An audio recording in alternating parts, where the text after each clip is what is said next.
ಸ್ನೇಹನೇ ಈಗೇನ ಗೊತ್ತೇ ಆಗದೆ ಶುರುನಾ, ರೀಸನ್ನೇ ಬೇಕಾಗಿಲ್ಲ ಖುಷಿಯಾಗಿರುವ ಸ್ಥಿತಿನ.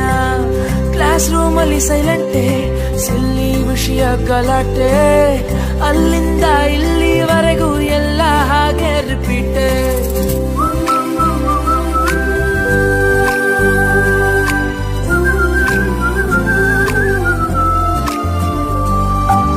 ಸ್ನೇಹನೇ ಆಗೇನಾ ಸವಿ ಸವಿ ನೆನಪಿನ ನಗುನ, ನೆನೆಯುತ್ತ ಹೋದಷ್ಟು ಮನಗಳ ಬೆಸೆಯುವ ಸೆರೆನ.